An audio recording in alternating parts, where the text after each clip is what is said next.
Sorry, उस time वो अचानक से वीडियो कट हो गया था.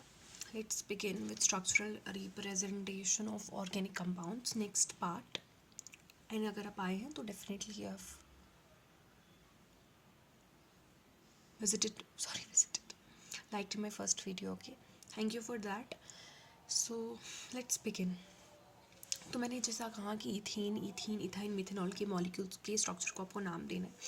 Cyclopropene, cyclopentene and chlorocyclohexane. I guess I should explain this. देखो, पहले तो आप हेक्सेन बनाएंगे लेकिन ये ना cyclo form, right, cyclic form, ठीक है. और फिर क्लोरो लगाएंगे कहीं पर भी. डन, ठीक है. चलो, अब मैं फिर भी एनसीईआरटी को रीडिंग दूंगी. जहाँ मुझे लगेगा I should explain as usual, मैं वहीं एक्सप्लेन करूँगी. Structures of organic compounds are represented in many ways. The Lewis structure or dot structure, dash structure, condensed structure, bond line structure. Structural formulas are some of the specific types. The Lewis structure, however, can be simplified by representing the two electron covalent bond by dash. Such a structural formula focuses on the electrons involved in the bond formation. A single dash represents a single bond, double dash is used for double bond, and a triple dash represents triple bond. The lone pair of electrons are heteroatoms. Example: oxygen, nitrogen, sulfur, halogens, etc. may or may not be shown. Thus, ethane, ethyne, methanol can be represented by following structural formulas. Such structural representations are called complete structural formulas. देखो, जैसे कि यहाँ single bond और double bond और triple bond use किया गया है, तो ऐसे स्ट्रक्चरल रिप्रेजेंटेशन को हम कंप्लीट बोलते हैं, क्योंकि हम अच्छे से रिप्रेजेंट कर रहे हैं, ठीक है. उसके बाद दी स्ट्रक्चरल फॉर्मूलाज को हम फर्दर एब्रिविएट कर सकते हैं, शॉर्टन कर सकते हैं, बाय ओमिटिंग सम और all of the dashes representing covalent bonds and by indicating the number of identical groups attached to an atom by subscript. The resulting expression of a compound is called condensed structural formula. अब देखो, ये जो second structure है इसमें हमने सीधे formulas लिखे हैं, बट मतलब उसको कंडेंस किया, और जहाँ पर ट्रिपल बॉन्ड है बस वहाँ पर ही यूज़ किया है. मतलब डबल बॉन्ड, या जहाँ डबल बॉन्ड है और ट्रिपल बॉन्ड है वहाँ पर रिप्रेजेंट किया है बाई 3 लाइन्स और 2 लाइन्स. लेकिन जहाँ पर कोवेलेंट सिंगल बॉन्ड है वहाँ पर सीधे ही एटम का नाम लिखा है, ठीक है. दस ethane, ethene, ethyne and methanol can be represented as. तो हमने कंप्लीट स्ट्रक्चरल फॉर्मूला देखा कि वहाँ पर डैश का अच्छे से यूज़ हो रहा है, और कंडेंस्ड में डेफिनेटली कंडेंस्ड वर्जन हमें मिलता है. Similarly CH3, CH2, CH2, CH2, CH2, CH2, CH2, CH3 can be further condensed to CH3, CH2 6 times CH3. For further simplifications, organic chemists use another way of representing the structures in which only lines are used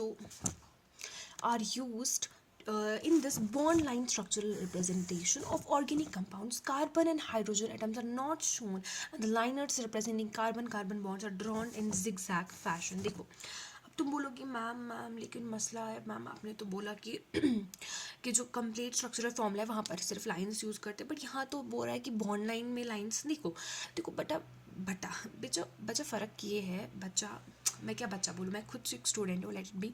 so like देखो, for example यहाँ lines use हो रही है, carbon carbon के बीच में, carbon carbon के बीच में, carbon carbon के बीच में लाइंस यूज़ हो रही है. बट जब CH3 में हो रहा है तो वहाँ पर हाइड्रोजन के साथ डायरेक्टली अटैच हो रहा है और CH3 लिखा जा रहा है. मतलब वहाँ पर किसी और H के बीच में लाइन जब यूज़ हो रही थी तब हम उसको कंप्लीट बोल रहे थे, क्योंकि अच्छे से रिप्रेजेंट कर रहे थे. बट यहाँ CH3 के बीच में कोई लाइन नहीं है, सीधे CH3 single bond CH2 single bond CH आ रहा है आपको समझ. The only atoms specifically written are oxygen, chlorine, nitrogen. इनको specifically आप लिखना पड़ता है, क्योंकि डेफिनेटली इंसान को कहाँ से पता चलेगा कि ये एग्जिस्ट करते हैं. The terminals denote methyl CH3 groups unless indicated otherwise by the functional group. Okay, या तो टर्मिनल में CH3 प्रेजेंट होगा या तो कोई फंक्शनल ग्रुप प्रेजेंट होगा, right. While the line junctions denote carbon atoms bond to appropriate number of hydrogens required to satisfy the valency of a carbon atoms. मतलब एक कार्बन एटम के साथ अगर वो एक बॉन्ड में है तो बाकी की जो वैलेंसीज है वो कौन फुलफिल करेगा, हाइड्रोजन एटम्स ना. Some of the examples are represented as follow. 3 methyl octane can be represented in various form of represent two bromobutane. देखा, मैंने कहा था कि ये बिल्कुल भी पढ़ना नहीं है, इसमें बस इतना था कि कंप्लीट स्ट्रक्चरल फॉर्मूलाज, कंडेंस्ड क्या है और बॉन्ड लाइन क्या है. बाकी इसमें थ्योरी इतनी इंपॉर्टेंट नहीं है, इसमें स्ट्रक्चर्स वेरी इंपॉर्टेंट है. इस पर कल को बोल सकते हैं कि IUPAC नाम लिखो. इन cyclic compounds the bond line formulas में बी रिटन एज ऐसे बॉन्ड लाइन फॉर्मूलाज. आपको क्लियर हो गया? अब इसमें ना आप ये देखना कि कंप्लीट स्ट्रक्चरल फॉर्मूलाज क्या है, कंडेंस्ड क्या है और बॉन्ड लाइन क्या है। ओके, अब 3 डायमेंशनल देखो, मैं पहले क्रक्स बताती हूँ। क्रक्स ये है कि देखो, अगर कहीं पर सॉलिड वेज होगा, सॉलिड वेज मतलब एक डंडा ले लो और वो सॉलिड है, उसमें कोई गैप नहीं है, कुछ भी नहीं है, डैश नहीं है, तो इसका मतलब वो बॉन्ड, अगर डंडा रखा है अच्छे से रखी है, तो इसका मतलब वो बॉन्ड आपकी तरफ है, वो डंडा आपको मारने वाले हैं, ऐसा कुछ फील। वो ना जो बच्चा घुमाता है डंडा तो फिर वो आ रहा होता है आपकी तरफ, वैसा इमेजिन करो। तो मतलब ये जो बॉन्ड है टुवर्ड्स ऑब्जर्वर, ऐसे याद रखो। अब जो डैश है ना, डैश मतलब जब आपको दूर से कोई चीज़ दिखती है वो कम कम दिखाई देती है, तो डेफिनेटली ये थोड़ा कम कम करके होता है डैश, मतलब इसमें बीच बीच में स्पेस होती है, तो इसका मतलब डैश मतलब अवे फ्रॉम ऑब्जर्वर। तो बस ये रिप्रेजेंट। और बॉन्ड से ना प्लेन, अगर एक पेपर ले रहे हो तो उस पर आप प्लेन में है, उसी प्लेन में है बॉन्ड, तो उसको आप सिंपल जैसे आप दिखाते थे लाइन से रिप्रेजेंट करो, डबल बॉन्ड होगा तो डबल बॉन्ड से रिप्रेजेंट करो, सेम लाइन से रिप्रेजेंट करो। बट अगर आपका आउट ऑफ द प्लेन है, अगर आपकी तरफ है तो वेज से, और आप अगर आपसे दूर है तो डैश से। ये आपको क्लियर हो गया? अब हम एनसीईआरटी पढ़ते हैं for your assurity. 3D structure of organic molecules. Remember 3D, it's not 4D, it's not 2D, it's 3D. Can be represented on paper by using certain conventions. For example, by using solid, wedge, and dashed formula. The 3D image of the molecules from a two-dimensional picture can be perceived. In this formula, the solid wedge is used to indicate a bond projecting out of a paper towards the observer. देखो,